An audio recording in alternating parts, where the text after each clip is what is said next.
Assalamualaikum warahmatullahi wabarakatuh. Kembali lagi di channel Bapak. Kali ini Bapak akan menjelaskan materi drama. Nah, biasanya materi ini diberikan di kelas 11, terutama di semester kedua. Baik, kita simak bersama.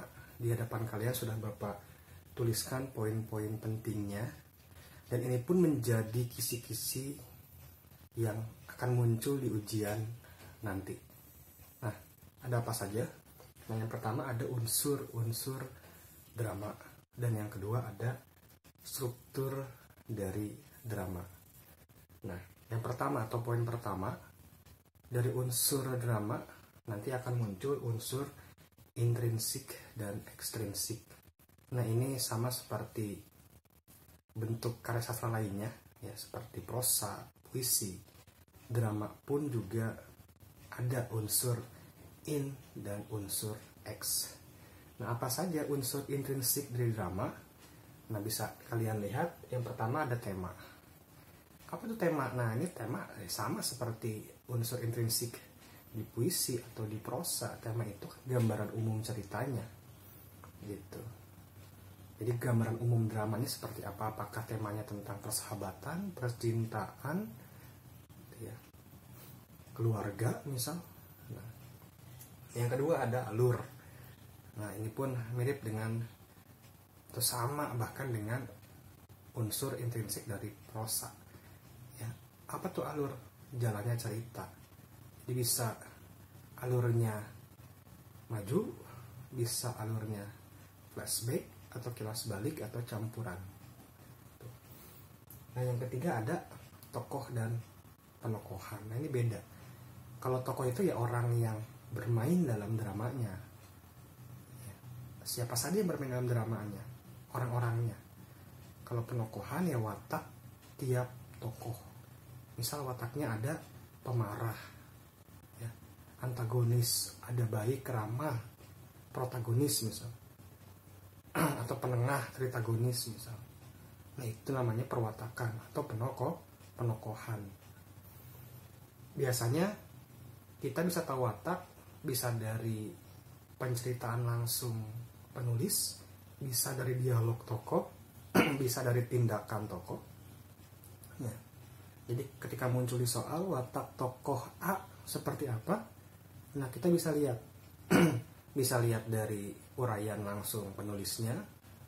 Misal dikisahkan sosok A adalah sosok yang ramah, berarti itu kan uraian langsung penulisnya. Atau dari percakapan tokoh, bisa lihat berarti dialog tokohnya, gitu. Kemudian yang selanjutnya ada latar. Nah, tentunya drama pun punya latar atau setting. Nah, latar ini terdiri atas 3 tempat, ya, waktu dan harusnya, ya. Nah, tempat, waktu, dan suasana, ya. Tempatnya di mana, kemudian waktunya kapan, dan suasananya seperti apa. Nah, itu pun akan tergambar dari cerita. Nah, kemudian ini ciri khas dari drama, ya, ciri khas drama yang membedakan dengan karya sastra lainnya, semisal puisi. Kalau drama identik dengan dialog, ya. Kalau puisi kan identik dengan larik, bait, ya, baris atau kumpulan dari baris tadi, ya. Nah, kalau prosa identik dengan narasinya biasanya, gitu. Kalau dramanya bentuknya dialog. Nah, jadi ada memang drama monolog. Nah, monolog pun sebenarnya itu berdialog dengan diri sendiri, itu tetap ada percakapan. Dia bercakap-cakap sendiri kan dengan dirinya, dia bicara sendiri, ya, gitu. Tetap ada dialognya, ada tuturannya. Nah, kemudian yang selanjutnya ada amanat. Nah, tiap drama biasanya memiliki amanat, ya, pesan yang ingin disampaikan oleh penulis kepada pembaca atau penonton, gitu. Kemudian unsur lainnya nanti bisa diisi dengan gaya bahasa, bisa juga Ya, karena drama pun bagian dari karya sastra yang tentunya lekat dengan gaya bahasa, atau bisa jadi majas, peribahasa, bisa ungkapan, bisa. Baik, itu dia unsur intrinsik, unsur yang terdapat di dalam drama. Dan yang selanjutnya ada unsur ekstrinsik, atau unsur yang ada di luar tapi berpengaruh juga terhadap drama. Ada apa saja?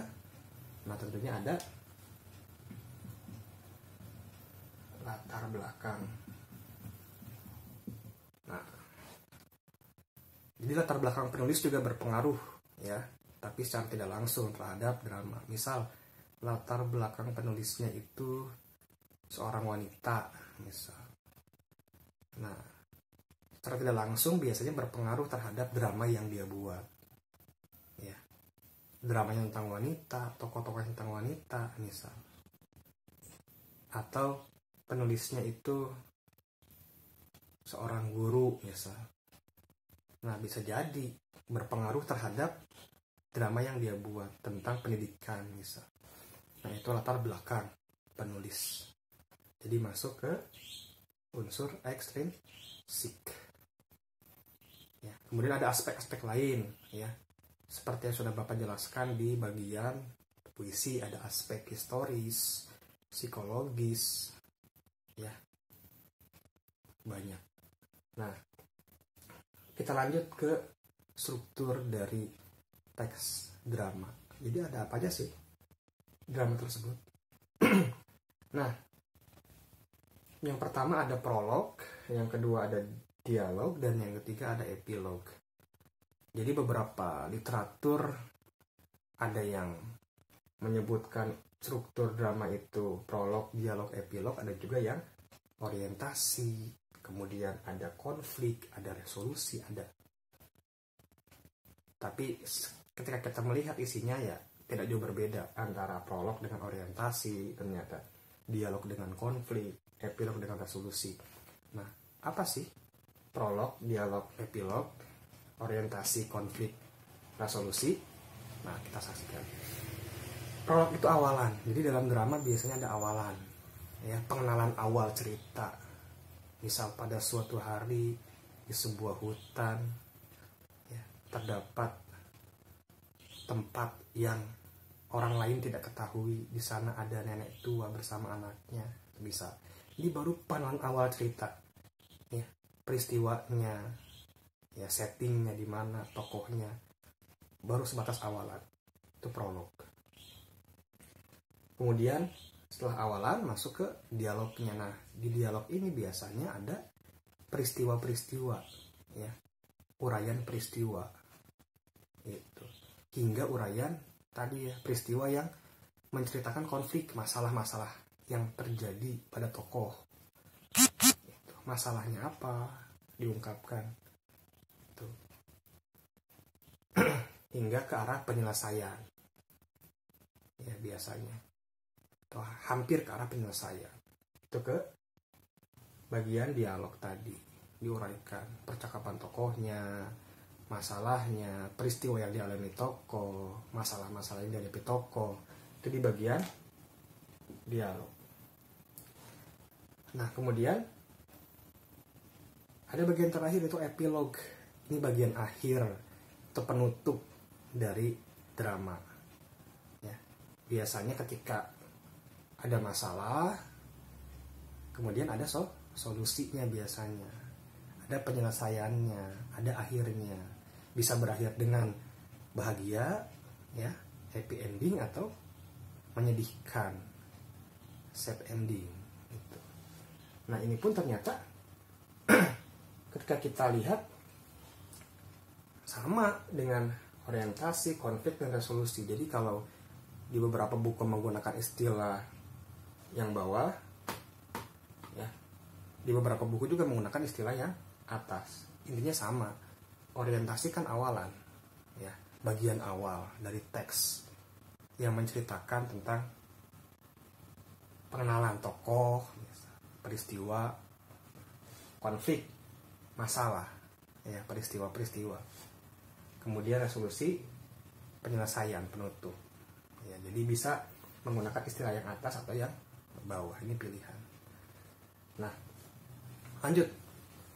Ternyata drama itu ada jenis-jenisnya. Kalau puisi kan ada puisi lama, ada puisi baru, ya. Nah, drama juga ada jenis-jenisnya. Nah, apa saja? Ada drama yang disebut drama tragedi. Kemudian ada drama komedi, ada opera, ada tablo, bahkan ada yang disebut dengan drama kolosal. Nah, seperti apa itu? Nah, kalau drama tragedi ini akhirnya itu berujung dengan duka, kesedihan. Misal, tokoh utamanya meninggal, terbunuh, misal, sehingga penonton bisa sedih nanti, ya. Nah, jadi kalau drama tragedi ciri khasnya akhirnya itu duka, kesedihan, atau sad ending, gitu. Atau misal tokoh utamanya direbut sama perempuan lain, gitu. Atau bercerai, misal, gitu. Kemudian ada drama komedi. Nah, ini akhirnya dari drama ini itu happy ending atau berakhir dengan bahagia. Bahkan ada juga drama gabungan dari tragedi dan komedi. Ada di sisi lain duka tapi bahagia. Jadi misal di akhirnya ada yang meninggal atau kalah, tapi kita bahagia melihat kekalahan itu, bisa juga, ya. Gabungan dari tragedi dan komedi. Yang sering nonton drama pasti paham, pasti tahu. Opera. Nah, opera ini drama yang didominasi dengan nyanyian yang diiringi musik tentunya. Itu opera. Jadi ketika drama didominasi nyanyian, ya, dialognya itu berupa nyanyian diiringi musik, itu namanya opera. Kemudian ada tablo. Nah, kalau yang pernah melihat tablo, itu drama yang didominasi dengan gerak, ya, pantomim, tablo. Nah, masih banyak lagi sebenarnya macam-macam drama, dan bisa kalian lihat nanti di beberapa literatur. Nah, ini yang sudah Bapak rangkum poin-poin pentingnya yang mungkin akan muncul dalam ujian nanti. Jika ada pertanyaan boleh disampaikan di kolom komentar. Semoga bermanfaat. Jangan lupa subscribe, like, komen, dan bagikan ke teman-teman kalian. Semoga bermanfaat. Assalamualaikum warahmatullahi wabarakatuh.